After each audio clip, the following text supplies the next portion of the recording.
Hey Tool Nuts, I'm Doug with toolnut.com. Today in this video we're going to be going over the accessories for the new Milwaukee M18 FUEL Plunge Track Saw. So you can see we have a bunch of accessories here. We're going to start with the blades though. So on the saw itself, it comes with a 40-tooth blade. There are other blades available. We have the majority of them here. The one that's missing is going to be the blade that comes with the saw. You can buy that again separately if you want. The other blade that's missing here is a 24-tooth rip blade. So if we come over here, you can see they have a 4-tooth fiber cement blade.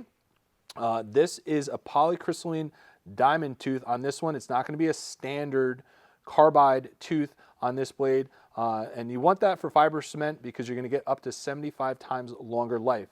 The other big thing to point out when you're buying blades for this saw replacements, it has to be a 6.5 inch, which is common, but the arbor size is 20 millimeters. So be very careful. There are 5/8 arbor blades out there for standard regular cordless circular saws. They're not going to fit this. You got to make sure it's a 20 millimeter arbor. So very important, because you can buy other brands, but you always want to be careful also of what the kerf or width of the blade is if you're going to buy other brands that are 6.5 inch, 20 millimeter arbor. All right, so back to the next blade that we have available is a 52-tooth laminate blade. Great for cutting laminates.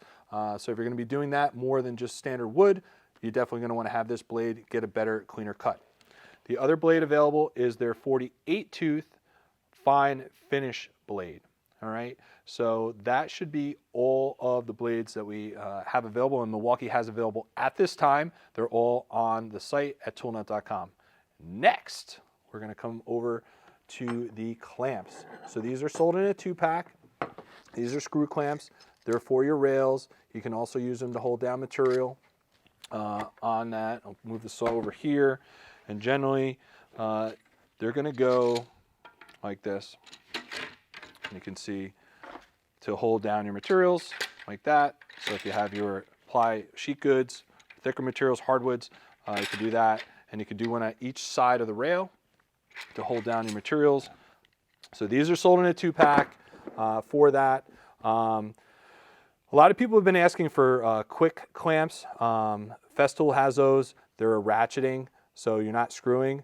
Those will work in this track. We're going to do another video on the cross compatibility of tracks for Milwaukee, Festool, and Makita. They all work with each other's tools and whatnot, so we'll have another video on that.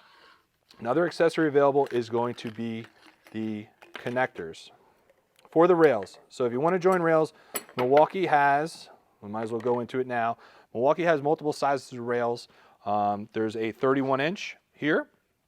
There's a 55-inch here. There's also a longer rail. We're not selling it. It's too long. We can't ship it, but you might want to look locally if that's something that you want to get from a local retailer. But as far as everything we're showing in this video, it is available at toolnut.com.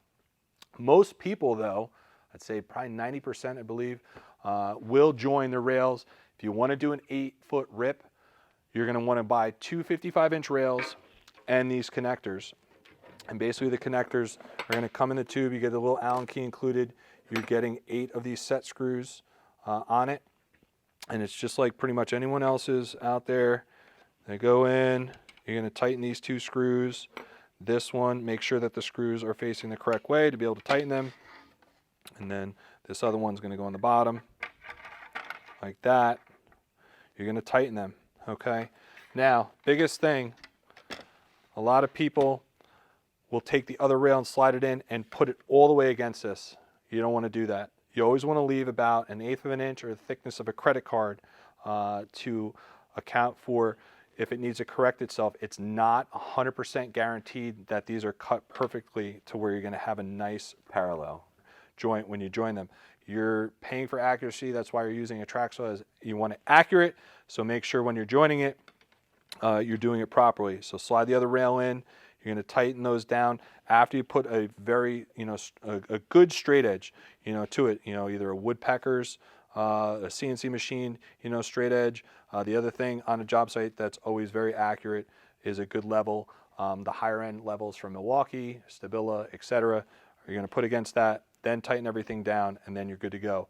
We also don't recommend joining different brands rails together. So you want to keep Milwaukee with Milwaukee, Festool with Festool, Makita with Makita. Don't interchange them to get exact. The saws, like I said, will work, but we found in joining the rails over the years that sometimes there's a slight difference when they're joined, and you might have a little bump that might cause, you know, inaccuracy in a cut. So track saw connectors, tracks we went over, clamps, blades, guide rail bag is the other one here.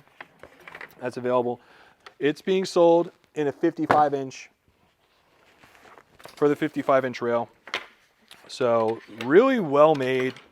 Comes with the shoulder strap. I'm going to open it up here quick.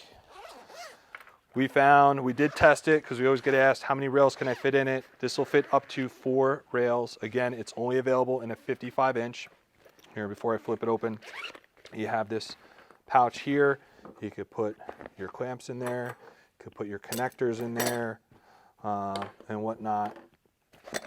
So there's that. All right, flip it over.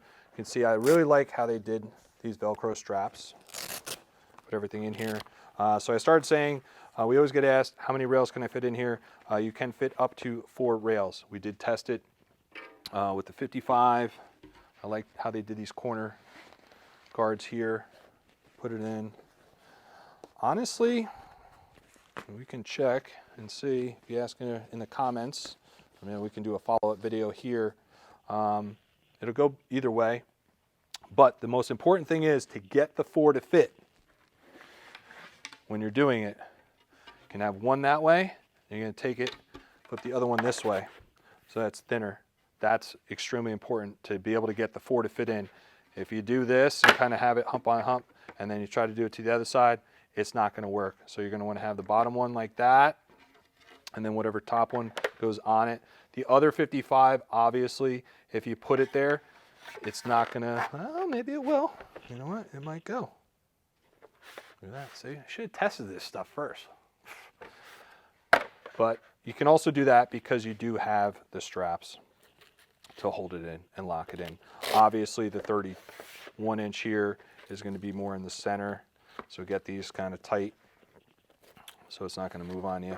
And then if you wanted and had other rails, you could put them on the other side there and then flip everything over. It's really nice, well made. So you got handles on one side. Go. A little tight with the clamps, but it works. Handles here. It's even another handle here, probably for when you're carrying it with a strap. There. Grab it if you need to. So as of right now, that is all the accessories available from Milwaukee. For this and all other Milwaukee products, check them out now at toolnut.com.